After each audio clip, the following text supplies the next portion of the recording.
इस देश के सुप्रीम कोर्ट भी जो है इस पूरे प्रकरण पर यदि आप देखेंगे तो ऐसा लग रहा है कि इस देश का सुप्रीम कोर्ट भी इस पूरे मामले पर चुप्पी लगाए हुए था।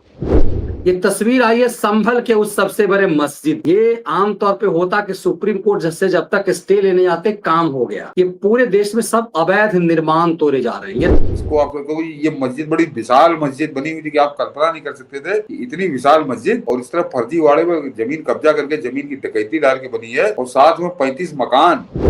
आज ये तस्वीर देखकर लग रहा है कि सिर्फ योगी के कारण संभव हो सकता, जिसका खौफ आतंक इतना बड़ा था उस आजम खान को इस गति में देख करके। सर जलवा एक दूसरी तरफ अब योगी आदित्यनाथ फिर से लगातार मूड में है। योगी आमतौर पे जब खबरें मोदी की चलने लगती है तो योगी के उस जलवे की का जिक्र नहीं होता।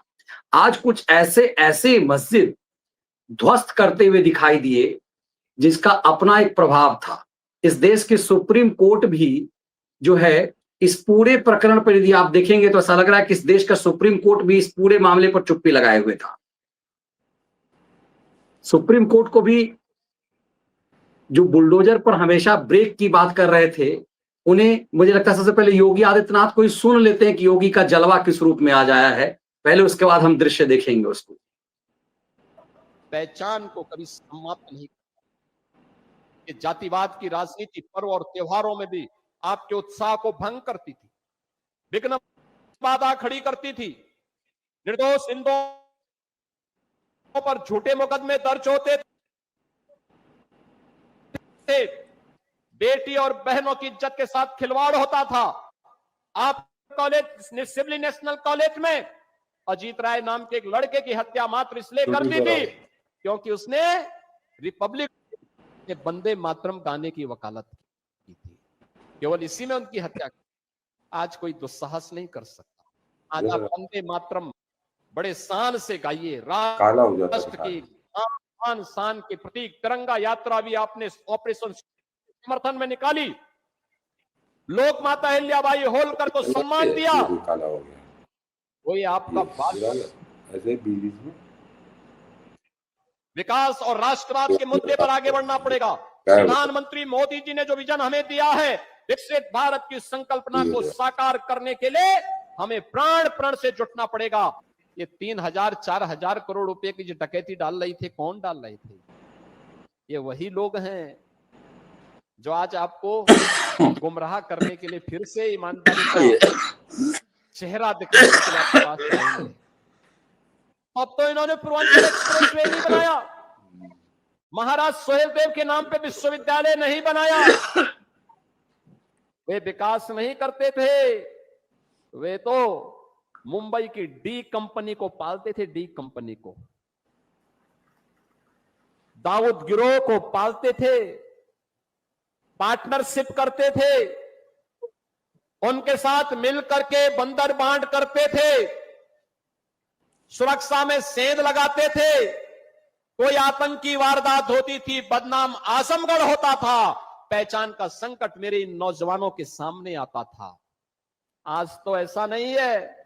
देश की सुरक्षा में सेंध कोई लगाएगा तो आजमगढ़ की पहचान पे संकट नहीं आएगा, बल्कि संकट पैदा करने वाले को पहले से ही जहन्नुम का टिकट दे दिया जाएगा कि जाओ भाई।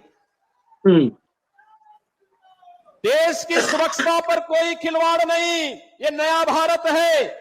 और प्रधानमंत्री मोदी जी ने ऑपरेशन सिंदूर के माध्यम से देश के दुश्मनों को स्पष्ट संदेश भी दे दिया है।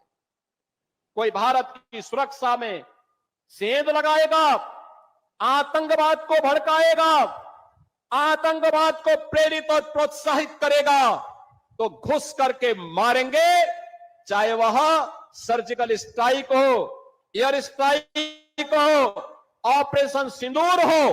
भारत के बहादुर जवान दुश्मन की माद में घुस करके निकाल बाहर करेंगे।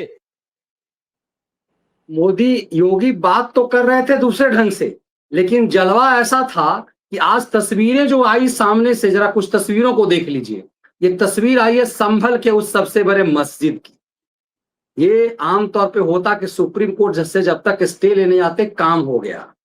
ये पूरे देश में सब अवैध निर्माण तोड़े जा रहे हैं। ये ध्वस्तीकरण की प्रक्रिया ऐसी चल रही है कि ऐसा लग रहा है कि ये चीजें कल तक जो असंभव था वो संभव हुआ। दरअसल जो अभी मनीष जी ने सुनवाया भाषण, वो भाषण आजमगढ़ की धरती पर ही दे रहे थे प्रधानमंत्री मोदी। और दाऊद का योगी मतलब दाऊद का नाम, वो दाऊद का नाम वो कभी नहीं लेते। जरा दरअसल कई चीजें बारीकियां होती, इसको आपको समझना पड़ेगा कि दाऊद का नाम वो कभी नहीं लेते, कभी नहीं लेते वो है।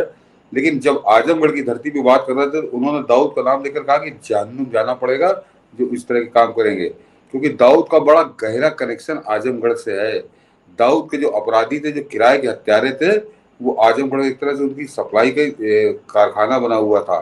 दाऊद का वो कनेक्शन वहां से है। और आपको अच्छे से याद होगा, बाटला हाउस वाले आतंकवादी वो सब आजमगढ़ के ही थे। और कांग्रेस के बड़े बड़े नेता उनके घरों में जाके मत्था टेकने गए थे, गम मनाने गए थे, मातम करने गए थे। और समाजवादी पार्टी का तो तीर सानी बन गया था वो आजमगढ़। तो उस आजमगढ़ में खड़े होकर नरेंद्र योगी आदित्यनाथ आज जब ये कह रहे थे, तो ये बहुत महत्वपूर्ण है और वो संदेश सबको दे रहे थे। तो ये योगी आदित्यनाथ का आज का ये भाषण जो आप देख रहे हैं, या फिर वो जो आज जो चंदौसी में संभल जिले की एक तहसील है चंदौसी, वहां पे जो बुलडोजर चला है, वो केवल मस्जिद पे बुलडोजर नहीं चला है मनीष जी। कई एकड़ सरकारी जमीन पे कब्जा कई दशकों से था। इन कांग्रेसी और समाजवादी पार्टियों का जो पाप था वो बना हुआ था। जरा गौर करिए, देखिए कितनी बड़ी है वो। और 16 आने फर्जी, यानी जहां मन आया वहां जाकर आपने बना दिया। तो इस मस्जिद के साथ साथ 33-34 मकान भी थे मनीष जी। जरा सोचिए कि मकान भी वहां अपने हिसाब से बना लिए थे, और पूरी कोई कागज नहीं, पत्थर नहीं, सिर्फ सरकारी जमीन पे। तो ये जो वक्फ वाला कानून है, जरा उससे सोच के देखिए कि कैसे जमीनों की लूट हुई है हिंदुस्तान के अंदर, और खासकर उत्तर प्रदेश में, क्योंकि यहाँ कांग्रेस और समाजवादी पार्टी कैसे प्रश्रय देती थी। आज योगी बाबा ने जब ये बुलडोजर चलवाया है, तो ये बड़ी घटना है। इसको आप क्योंकि ये मस्जिद बड़ी विशाल मस्जिद बनी हुई थी कि आप कल्पना नहीं कर सकते थे कि इतनी विशाल मस्जिद, और इस तरह फर्जीवाड़े में जमीन कब्जा करके जमीन की डकैती डाल के बनी है। और साथ में 35 मकान, तो 35 परिवार रह रहे थे। तो ये कितने बेधड़क थे, कितने बेलगाम थे, और इनको मालूम था कोई भूलेगी नहीं सरकार वो तो आज योगी आदित्यनाथ ये जो काम कर रहे हैं, इसको आप हल्का समझ रहे हैं। योगी आदित्यनाथ सांपों के बिल में हाथ डाल के सांप बाहर निकाल रहे हैं, ये काम कर रहे हैं योगी आदित्यनाथ। ये सामान्य घटनाक्रम नहीं, जैसे वहां पे हेमंत बिस्व शर्मा कर रहे हैं, वो पूर्वोत्तर में कर रहे हैं, ये इधर कर रहे हैं उत्तर प्रदेश के अंदर। मैंने कहा ना कि सांपों के बिल में हाथ डाल के सांपों को पकड़ के निकालना है, ये वो काम है। क्योंकि आप मुझे 60 बरस हो गए, मैं सोच भी नहीं सकता था कि किसी मस्जिद पे इस तरह से बुलडोजर चलेगा जो नाजायज बनी हो, जमीन कब्जा करके बनी हो। योगी आदित्यनाथ वो भी कर रहे हैं, और साथ ही में योगी आदित्यनाथ के हनुमान भी वहां उपस्थित है मनीष जी, जिनको ट्रांसफर वहां किया गया था। अनुज चौधरी जो पहले सीओ संभल थे, वही चंदौसी के सीओ, और वहां खड़े होकर उन्होंने पूरी कार्रवाई करवाई है। तो योगी आदित्यनाथ की एक अलग टीम तैयार हो रही है और बेहतरीन काम कर रही है। और साथ ही साथ जो बात उन्होंने कही कि देशद्रोहियों अपराधियों के मन में एक भय पैदा हो रहा है कि अगर हम कोई इसमें बाधा बनेंगे देश के काम में, तो जहन्नुम का टिकट कटेगा। ये उत्तर प्रदेश का मुख्यमंत्री डंके की चोट पे मंच से कह रहा है। बिल्कुल, और डंके की चोट पे कह रहा है, तो उसका अमल दिख भी रहा है। जियाउर रहमान के ऊपर चार्जशीट हुई, वही जियाउर रहमान जो उसी संभल में मस्जिद में हाईकोर्ट के आदेश से सर्वे करना नहीं देना चाह रहा था, दंगा करवा दिया, पुलिस पर हमला करवा दिया, और हमला करवा करके अखिलेश यादव उसके साथ खड़े हो गए। आज उस जियाउर रहमान के साथ कोई नहीं है। कमाल की बात देखिए कि जिस सिब्बल के इशारे पर सुप्रीम कोर्ट नाचने लगता है, जमानत देने लगता है, वो सिब्बल की हिम्मत नहीं बन रही कि जिस समाजवादी पार्टी के एहसान से वो राज्यसभा सांसद है, उस जियाउर रहमान के लिए कुछ कर सके, क्योंकि ये मामला उत्तर प्रदेश का है। जब वो इशारा कर रहे थे, मैं बड़ा बताता हूँ आपको, ये इब्बल सिब्बल तो एक तरह से टट्टू है, चाहे कांग्रेस से कह दीजिए, समाजवादी पार्टी के। इस पूरे घटनाक्रम पर अखिलेश यादव की जवान नहीं हिल रही। ये गौर करिए, जो मंगेश यादव डकैत के लिए नाचने लगते हैं, लेकिन इस पूरे घटनाक्रम पर अखिलेश यादव की जवान नहीं हिल रही। पूरी समाजवादी पार्टी के सांप सूंघा हुआ है, क्योंकि सबको लिखा पढ़ी में कैसे कब्जा हुआ। अभी योगी आदित्यनाथ ये बता नहीं रहे कि कब्जा कराया किसने था, किसके समय में हुआ था। तो पूरी तरह से बेनकाब हो जाएगी समाजवादी पार्टी तो ये इन लोगों का एक बड़ा मारक हथियार है कि जहां पर ये नंगे हो रहे होते हैं वहां कहते हैं कहीं चुप्पी साध लो, चुप हो जाओ एकदम, बोलो मत इस पे। तो अब मुसलमानों को भी जरा समझ में आ रहा होगा। इसीलिए चुप्पी जियाउर रहमान ने भी बांध ली है। एक बार आपको याद होगा, एक सवाल पूछा गया था योगी आदित्यनाथ से नहीं नहीं कि मनीष जी, वो अपनी बिजली चोरी के 6 लाख रुपए जमा कराया। कोर्ट ने गलत कहा था कि तुम पहले 6 लाख रुपया जमा करो, उसके बाद फिर तुमको कुछ मोहलत दी जाएगी। तो 6 लाख रुपया जमा कराया, उसमें उसने कोई बहस नहीं की। तो इसका मतलब बिजली चोर है वो आदमी, तभी तो उसने 6 लाख रुपया जमा कराया। तो इस तरह के बिजली चोर, टुटपुजिया बिजली चोर, सांप्रदायिक बिजली चोर, दंगा कराने वाले बिजली चोर इस समाजवादी पार्टी के सांसद हैं। तो अखिलेश यादव बोले तो किस मुंह से बोले, ये है समस्या। ये है समस्या। और इसीलिए योगी मोदी का जलवा है, योगी का जलवा है ये। और देखिए आज इसीलिए मैं यह याद दिला रहा था, एक टेलीविजन चैनल पर उनका इंटरव्यू चल रहा था, उसमें पूछा गया उनसे कि मुख्तार अंसारी जेल में मर गया, उनके बेटों की शिकायत है कि जेल में उसे मार दिया गया। योगी ने कोई सफाई नहीं दी, बिना लाग लपेट, कहा मरना तो था ही, इतने लोगों को मारा, मरना तो था ही। आज योगी की वो बात याद आई जब एक तस्वीर आज वायरल हो रही है सर।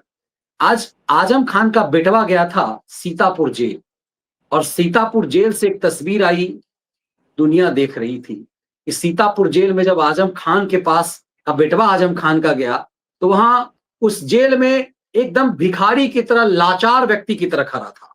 मुझे याद है आजम खान का एक डीएसपी हुआ करता था, आले हसन, उसकी हैसियत डीजीपी से ज्यादा होती थी। ये देखिए, ये उसी का उदंड उजद्र विधायक बेटा है, ये भी जेल रिटर्न है, अभी आजकल बेल पे है। ये बाप से मिलने गया, एकदम से निरीह, पता चला कि आजम खान जेल में बीमार चल रहा है।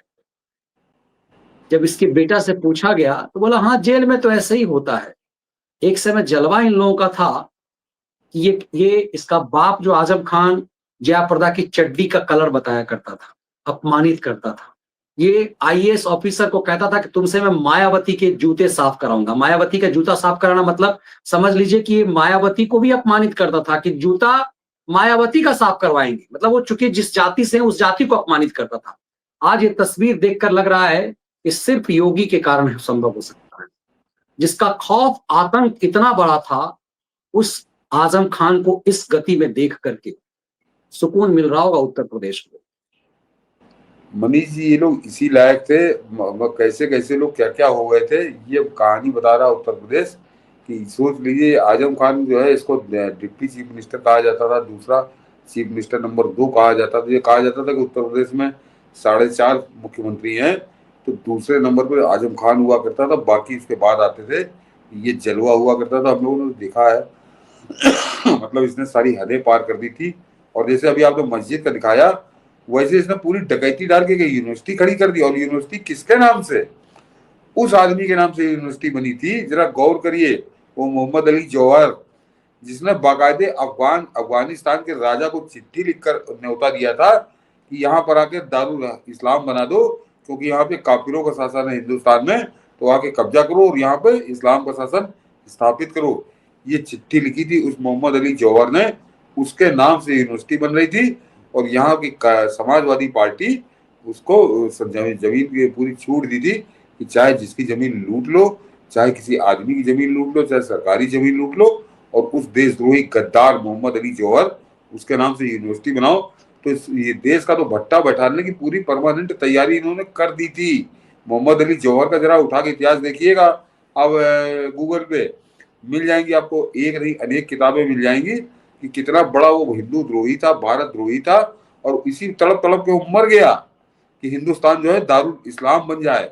और एक हिस्सा और है उसका, जरा पढ़िएगा तो आपको मिल जाएगा कि मोहम्मद अली जौहर और एक इसका भाई था, वो भी कोई जौहर था। ये दोनों गए थे जो अफगानिस्तान से नहीं हो पाया, तो ये गए थे अरब, और अरब के शासक के पास गए थे कि तुम हमला करके कुछ पैसे दे दो तो यहाँ पे दारुल इस्लाम बनाओ। और वो अरब के शासक ने दोनों के बाल पकड़ के दोनों खोपड़ी लड़ाई थी और भगा दिया था वहां से, बड़ी बुरी तरह बेइज्जत करके। तो ये इतने ज्यादा भारत द्रोही लोग थे, और उनके नाम से यूनिवर्सिटी लोगों की जमीन पर डकैती डाल के बनाई थी आजम खान ने। तो आजम खान को जो भी सजा मिल रही, कम मिल रही है। आजम खान की सजा इससे ज्यादा बड़ी होनी चाहिए, इससे ज्यादा बड़ी होनी चाहिए। और सोचिए इस देश के इतिहास के साथ क्या कैसा मतलब रेप किया जा रहा था कि जौहर यूनिवर्सिटी बनाई जा रही थी, वहां पर उसके नाम पर बच्चे पढ़ते, सदियों तक ये चीजें होती। जैसे एक जामिया मिलिया और एएमयू जो है बना हुआ है, एक ऐसे दुर्दांत अपराधी के नाम पर यूनिवर्सिटी होता, शिक्षा तंत्र। देख जैसे लीजिए। नेहरू ने इस देश का शिक्षा मंत्री एक ऐसे अरबी को बना दिया, अरबी घोड़े को, जिसका इस देश की संस्कृति से, इस देश से कोई लेना देना नहीं था। तो समझ जाइए कि लोगों को बहुत हल्का लग रहा होगा। योगी क्या कर रहे हैं भारत के इतिहास के साथ, छल करने वालों के साथ, ये आने वाली पीढ़ी को बेहतर समझ में आएगा। मुझे लगता है कि आजम खान की दुर्दशा, मुख्तार और अतीक अहमद के मिट्टी में मिलाए जाने के बाद आजम खान के उस मिट्टी में मिलने से पहले की तबाही बहुत कुछ कह रही है। सर, इसके आतंक को हम लोगों ने देखा हुआ है। इसका एक गुर्गा हुआ करता था, आले हसन। मैंने उस पर जब अलग से वीडियो बनाया तो एक पूर्व डीएस उत्तर प्रदेश के एक बड़े अधिकारी ने मुझे फोन किया, रिटायर्ड अधिकारी हैं, रिटायरी लोग ज्यादातर फोन करते हैं, सीटिंग लोग तो जल्दी करते नहीं है, मुक्त हो जाते हैं। तो उन्होंने कहा, मनीष जी आपने हमारी पीड़ा पर हाथ रख दिया। हम लोगों ने उस आतंकी आले हसन का को झेला है, और आले हसन उनके अंदर में था और अपमानित करता था, ऐसा उन्होंने मुझे बताया। सोचिए, ये 2 साल पहले, लगभग 2-2.5 साल पहले उनका फोन मेरे पास आया था। रिटायर हो चुके हैं लोग। सोचिए कि इसका गुर्गा उसके बोले कि डीजीपी खौफ खाता था आले हसन से, ऐसे गुर्गे इसने पाले हुए थे। उस आजम खान की दुर्गति देख करके सुकून तो निश्चित रूप से महसूस हो रहा होगा, और आम जन को समझना पड़ेगा कि आज योगी आदित्यनाथ को चुनकर उन्होंने प्रदेश का और देश का कितना भला किया है।